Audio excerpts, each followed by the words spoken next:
Hey, good afternoon, everyone. It's Carm Capriotto. It is Aftermarket Weekly. We're live on a Tuesday at 12 noon that we always do. We're always in a green room before we start, and I've had so much fun speaking with my guests as we prepare for us right now. We're going to hear from Rena Runnebaum. Unbelievable topic today, benefits from an advisor peer group. Rena is the CEO of Empowered Advisors, and Carl Hutchinson is with us. And we're going to see a mini tour of a retrofit, of a remodel of his second operation. Good to have you here. We're offering great automotive aftermarket insights. Why don't you all meet my guests? There's Rena. Hi, Rena. Hey, Hi, good to see Carl. you. I spent some time with Rena a while back in California, where she's from, and she just recently told me she moved. And not only is she one heck of a great advisor coach, I just found out she's an avocado farmer. How cool is that? Yes. Who Hey, doesn't love an avocado? well, at the end of the show, I mean, that's all about guac, right? I guess at the end of the show, and after we're off, I've got to find out what these great benefits are of this food group. I don't eat enough avocados. Maybe you can convince me. I might with my avocadomonthly.com subscription. Ah, of course, of course. Carl Hutchinson from Complete Automotive Springfield, Missouri, is also with us. That's right. And these two have a connection, by the way. Carl has an advisor working with Rena. Absolutely. Yeah. She's been working with us for almost a year now. So And guys, I didn't plan this. It's ironic how cool it just happened.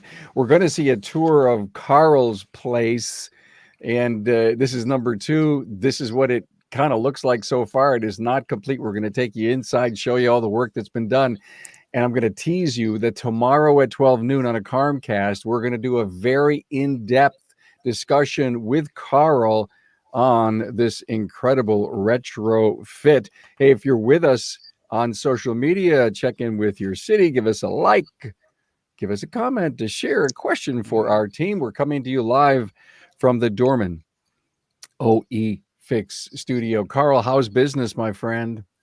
business is just incredibly busy. They just continue to keep rolling in. It's been a fantastic year, just absolutely fantastic year. Well, here's what's interesting. Every time I ask, I just keep getting, I'm going to stop asking anymore. I mean, the assumption is that the aftermarket is rock solid, it's busy, and if you're at the top of your craft, everyone, then you're seizing all of that wonderful opportunity. We have so many things that are affecting our industry right now and pushing it. So, yeah, it's been good to be in this industry. I bet you. Rena, what do you hear from your clients? Things are great, huh? Oh, things are amazing. Yeah, everybody is just killing it. We are seeing bigger numbers than we've ever seen before. I'm so glad to hear that. I mean, it really is. And you know what? It offers us some great opportunity going forward because business is so good and we're not scraping for everything. Good to have everyone here. Everybody's starting to check in. This is a wonderful thing. We want to thank our partner, Dorman. Knuckles. We all know our important connection points between the wheel and the vehicle suspension, connecting hubs, bearings, calipers, struts, and control arms. Steering and suspension knuckles often need replacement after collisions, curb strikes, or rust-related issues, and bearings can simply wear out, often after 75,000 miles. Unfortunately, when it comes time to replace a knuckle or a press-in bearing, there's often rust. That can result in hours of labor that require a shop press and risks potentially damaging the knuckle or backing plate. Dorman has created a time-saving solution with their loaded knuckles. These knuckles are complete assemblies that are tech-preferred. They are an easy bolt-on solution for difficult bearing and knuckle replacements that save significant time and money for you and your customer. Hey, want to know more about Dorman? Visit dormanproducts.com/tour. Hey, thanks, Dorman. Trivia for this week. What was the first electric door lock and adjusted side mirror introduced? What year were they introduced, respectively? There's 2 different years. They're actually pretty close together. That's an interesting piece of trivia. Hey, look at remarkableresults.biz is the website. And if you want to hear more from Rena and or Carl, just type in their names on the search bar all over the site. Hey, I want to talk about the nominations for the Shop Owner, Technician, and Service Advisor of the Year. I think you've probably heard me talk about this a lot. We've done shows about it. I've done some blogs on it. It's an opportunity for us in the industry to really serve up some great honors and just at least the honor of being nominated. I know there's many shop owners that have peers in their peer group who'd be worthy of a nomination. And you probably have technicians and or service advisors among your own company that are deserving of this honor or the nomination, the honor of nomination. aapexshow.com/service awards. I'm going to put out a real short video this week on this to remind you again. Hey, what?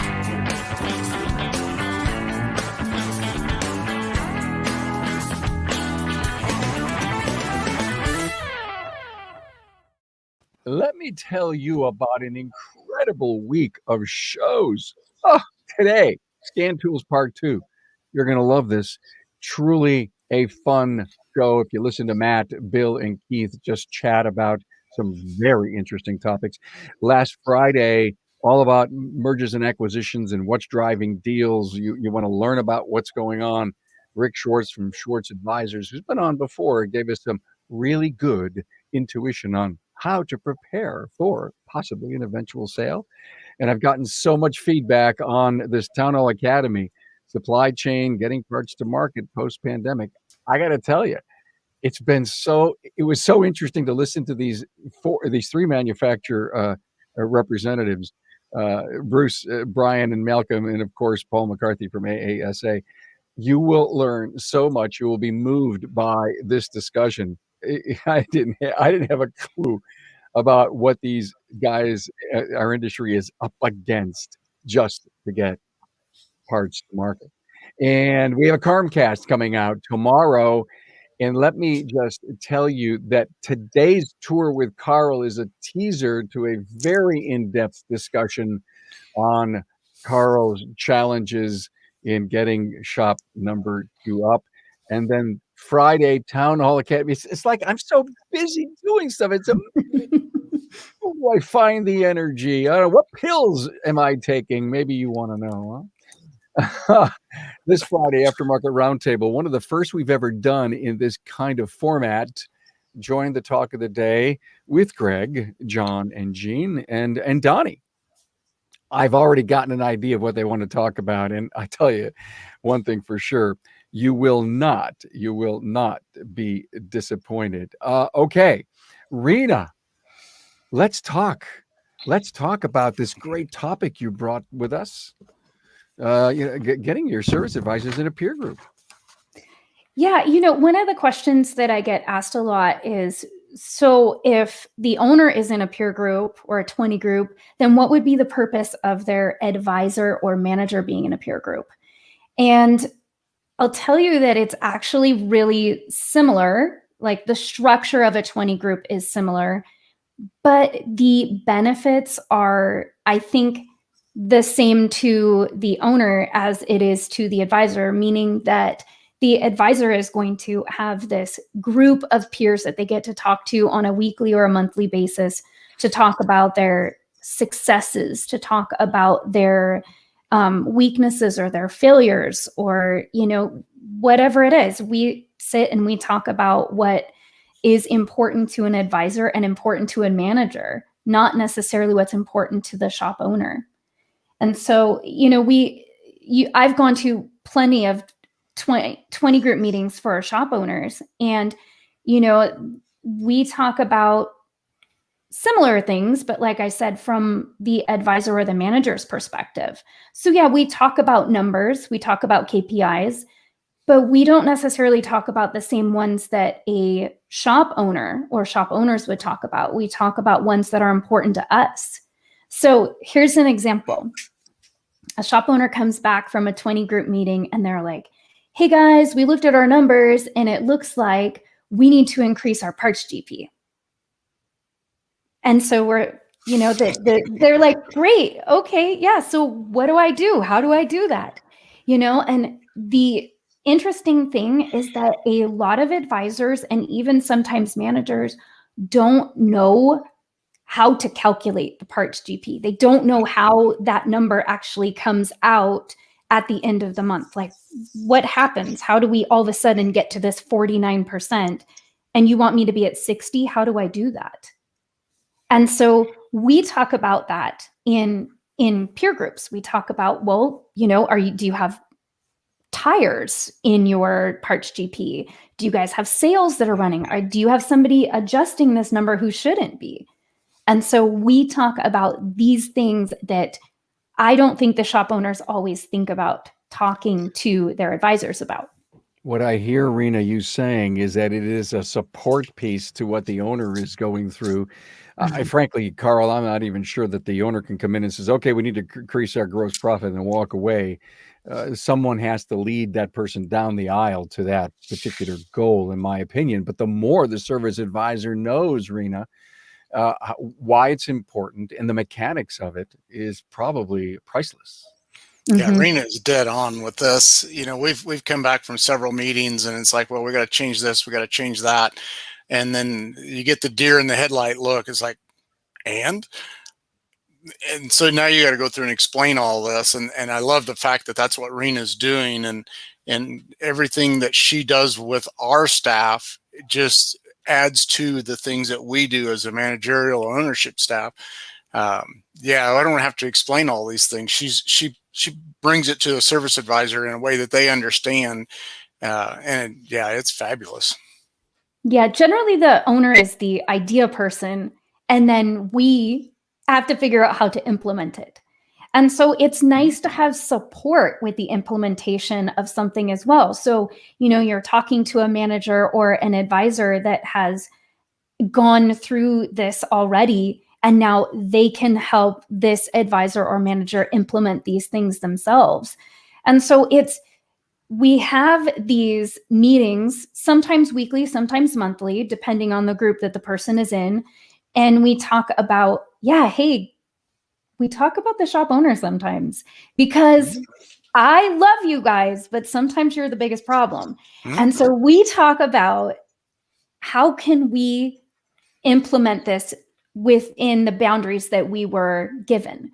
And, sometimes I hear a shop owner say things like, well, we need to increase the labor GP. But then when we look at their labor rate, it's really low, but they don't want to change it in fear of, well, we'll just chase off our customers. So we have to figure out as a group, like, how do we manage that? And it's nice to have support from people that do what you do. I think about, we connect with people that are, if you are, like you go and you talk to your friends about your shop, right? And you talk about what you're doing. And then that person is a teacher or a principal. They can tell you what they do in their business, but we don't have that same type of understanding, or we have a different environment for empathy when you do the same thing as the other person. And so I love the camaraderie that these groups create, because it's the same thing as an owner 20 group. I know those shops that are in 20 groups, and sometimes they've been in the same 20 group for 10 years. And it's because you create friendships and you hold each other accountable, and you end up becoming friends. You end up going on vacations together and going out to dinner with your families together. And you end up having this just understanding of each other that other people don't have. Let me share with you my thoughts on this, Rena. Fabulous. I am so excited to hear this. I actually would have to say, Rena, this is the first time we've covered this on the show, and I don't think it should be the last. I wrote down buy-in. Talk about getting buy-in when you hear what the owner is telling the service advisor, and then in a peer group, they hear kind of the same thing going on. Well, there's a lot more buy-in. I hear the word support, that the owner is saying, get in this group because I support your being a perpetual student and always learning. They end up becoming and getting on the same page with the owner, because the peer group the service advisor peer group is sharing that culture. I wrote down belonging. Wow, that is just so cool. And I wrote down confidence. And there's no doubt, Rena, I think you were telling me that they actually, since they've got to speak in a group and not sell to a customer, they could gain some great confidence as a leader. One of the things that I do in one of my groups is I have one of the service managers present. They have to create the topic, they have to present it, and then they have to open up for discussion and lead the entire meeting. And those groups, I have seen so much growth in those managers because they are now forced to be the presenter. And there's nothing in my mind, there's nothing that creates more anxiety than speaking to people that are your peers, because they know what you're talking about, right, and they know if you're off topic. Right. And so it is such a great opportunity to be forced to speak in front of your peers. I mean, don't get me wrong. It's not like I wake up and I'm excited to do it. Well, that's not true. I kind of am, but so I think that for a lot of people, it really helps with so much growth. And you're right, confidence. And now you can go back and you present to a customer in a different way with a different level of confidence, or you present an idea to your team with a different level of confidence. It's a really, really great thing to do for an advisor or for a manager, especially because, like you said, Carm, I can't help but feel if you were to invest in me by getting me into a peer group, that it creates this level of loyalty for me to the business as well. So I like that you pointed that out, because it's definitely, I very rarely ever see anybody leave our peer groups. And just think about them. It kind of reminds me of being inside the nest.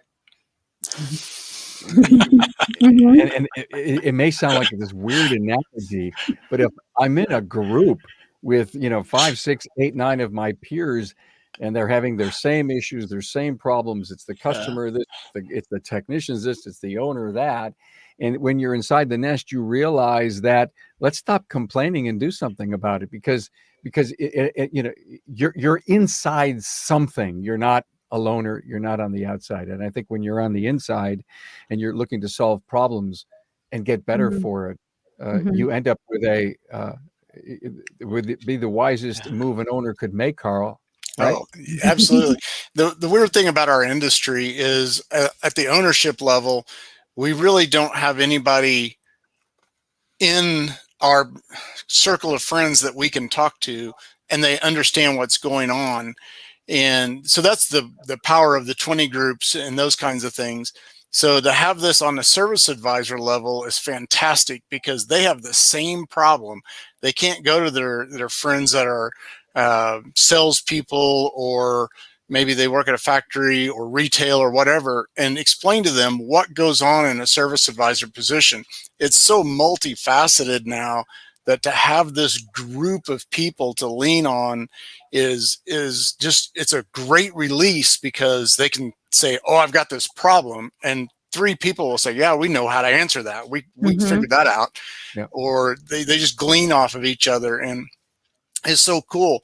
And I don't know, it's okay for me to say that I understand you got multiple groups, Rena. So it's not like you're putting a new service advisor in with maybe the upper managerial type positions or the ownership groups. So there's multi positions or multi groups, if that's the way I understand it, that they try to group the people together that are beneficial to each other, not just maybe way over their head or they're above what's going on. Is that a fair way of saying it? Yeah, absolutely. It's just like if you were to send a service advisor to an owner 20 group, I'm sure that they would walk away with something, but it might not really actually be something that they can immediately implement in their job. It might be something for their future. And so you're right, we are going to put people in the group that are going to be with other folks that are about their same skill level. And you're right. Like the ability to learn from each other. We had a shop owner, or sorry, a service manager that dealt with a upset customer. This was 2 weeks ago, and his shop owner was on a 3-week vacation, and so he had to make this call on his own. And he came to the group and he said, "This is what I did. What do you guys think?" And we were like, we don't agree." But he shared a little bit more with us, and we were like, okay, well, maybe we agree a little bit. Okay. But some of us were like, at the end of it, okay, yeah, we kind of agree with what you did. But a lot of us said, no, we actually don't agree. And this would have been the way that we would have dealt with it. Mm-hmm. So the groups don't actually have to agree. It's that we have this ability to learn from each other. Yep. And we have this ability to give each other feedback without getting upset with each other, but just supporting each other. Hey, this was great. Rena, how do we get a hold of you? Empoweredadvisors.com? Mm-hmm. Empoweryouradvisor.com. Empoweryouradvisor.com. Yeah. Well, we're gonna do more of this. I have some cool ideas I should run by you, but not now. Yes. Hey, it's time to go out and see Carl.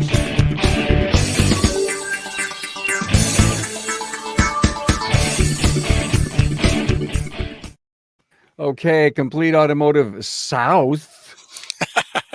That's a good looking picture, isn't it? Yeah, how cool is that? We're gonna take a very quick tour of this, because as I was telling you, tomorrow at 12 noon, we're going deep inside.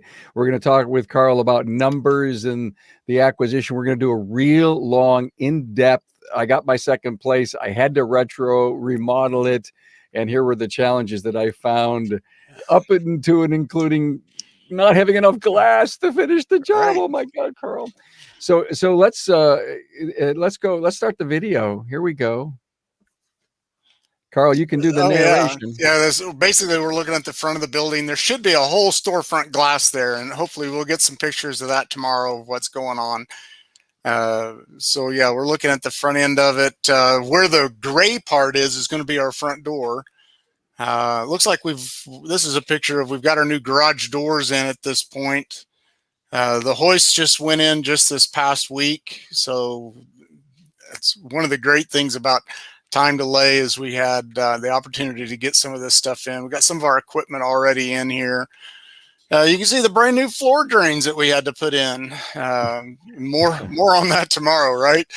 No, wait, let's stop it right here. Let's stop it right here, and let's show that concrete floor picture. There's cutting it. And then the next one, Tracy, this is the one. Yes. We're going to talk more about this tomorrow, but boy, what a retrofit. Yeah, it got deep real fast, but we did have the floors epoxy coated. The video doesn't do a very good job of it. I think we stop here at some point and take a better look at it. Garage Experts did a fantastic job of coming in and epoxy coating the floor, but we wrapped the whole building in metal on the inside. All that white metal on the back is covering up old nasty pegboard that was there for 30 plus years. There's our floor. So yeah, they did a fantastic job of multicolored chips, whatever they call those. But man, that is a rock solid floor, and so far nobody has damaged the floor, and that's going to be the thing. Whoever damages the floor is going down in history. Break room. We added a break room in here, and this was just a hodgepodge old room. This is going to be the employee bathroom here, and we're still in the process of painting. So there's some things that are done, some things that are not. There's a back office, managerial type office that we can use for just basically back office stuff. Right now, the back office storage, you can see all the junk we've got back there and the supplies. We put in a pass-through window for the service advisors to the technicians, and everybody's commented, can they order lunch there? And yes, you can. There's our door from the office to the shop area, which is in by now, so it came in with the glass. Service advisor desk, we've got it mocked up. Carm asked me, why did we set up the service advisor stuff? It was all for testing purposes. We got to know what works and what doesn't. So all that's come out. We're on hold for countertops. All this metal work that you see there, that's all going to be cut out and storefront glass put in. So, and that's already there, sort of. We'll see more of that tomorrow. But good shot of the employee. No, this is customer bathroom. Yeah, we still got a ways to go. Still got some things to hang up. There's a mirror to hang up and some more painting and trim work to do. Got a little cabinet there that we're going to put a sink in, a Keurig, and then we've got an old server's cabinet that's going to come on to sit there for a snack area. So back out into the shop again. You can see our parking lot repair. That was something that we didn't budget for. We haven't sealed and striped the parking lot yet. So we do have storage parking, fence storage parking, which is going to be on the north side of the building. I think that's where we're walking to now at this point. And this is just a view up the parking lot and signage, that kind of thing. We are one building off of the main road. Campbell Avenue is a major thoroughfare. We're right in the heart of dealership row. So we're the only independent repair service going to be in the middle of dealership row. Yeah, you don't want to see my junk stuff back there in the back. That's my, I don't want to get rid of yet, and please don't steal it. Oh yeah, this is another part of it. We're going to show you a little building repair. Once we started cleaning up and painting, we found out that all of these structures here were rusted out between the garage doors. So 3 of these pillars in between the garage doors had to be cut out, and we hired a welder to come in and fix the structure and put it back up and going. So we've still yet got to get those painted and going back together. I don't know if you've got some of the still pictures I took, but oh man, it was horrendous. When we started opening up we'll the have all walls. those stills tomorrow. Yeah. Yep. And tomorrow, Carl's gonna. This is about a 5-minute video of checking out his place, and tomorrow we're gonna slow it down. You're gonna see about 10 minutes worth of all of this, and I'm gonna ask Carl some tough questions tomorrow. Like, what the hell did you do this for? Right. Just remember, it's fun. It's all got to be fun. It's all got to be fun. Right. And you know what? I have never seen so many friends that I have in the industry growing to their second and third and fourth operation. And well, we're not doing it for us. I mean, really, we're doing it for the upcoming staff. We're creating leaders and growing people. That's our culture. That's what we want to do, and we need space to do that with. Yes, we do. Yes, you do. Mm-hmm. And I mean, because you're doing all the right things. You're implementing EOS, and in fact, we're going to do a panel on that in the very that's going to be future. fun. It will be fun getting 3 shop owners on that are implementing EOS along with Barry Barrett. Listen, this was really fascinating to hear Rena talk about the service advisor and to see a little behind the scenes with you, Carl. Remember, tomorrow at noon, and Ken, we'll release that as a podcast and a video tomorrow. If you miss it at all tomorrow at noon, you never miss anything when you're with me. We always repurpose everything we do live. And Carl's going to go into some more depth. I may even ask him, how much was that driveway retrofit? Maybe, the part we didn't budget for, yeah. Yeah, the parts you didn't budget for, which makes you this much over budget. Right. I get it. And to me, that's a quality discussion to have for people inside of our industry, because some of the hesitation that could go into making moves like this will be, not only the amount that you need to get started, but the stuff you didn't plan on. I understand. Hey, always remember, everyone, YouTube is the place you can always get these videos. You can actually watch us right away when we're done. Share it with a friend, of course, the podcast and on the website. Let's finish off with the trivia. What year was the first electric door lock and adjusted side mirrors introduced, respectively? Interestingly enough, it was in the 50s. Everyone, door locks in 56, an adjustable side view mirror premiered in 1958. Hey, next week, Rob Merwin is going to be with us from Aftermarket Matters. Love Rob's his weekly emails on everything that's going on in the industry. Rob's going to bring us some really new, neat stuff that's happening in his world and happening inside the industry. And Mike Gorton from Evans Automotive in Pensacola, Florida, is going to be with us. Hey, guys, thanks so much for being here. I do appreciate it. If you'd love to have your shop on the show, Carm at remarkableresults.biz is the place. Rena, thank you so much. Thank you. Carl, thank you. And guess what, Carl? I'll see you tomorrow at noon. We get to do it again. Glad to. We get to slow it down a bit and ask the really tough questions and see if Carl will be my friend after that show. Bye, everybody. All right.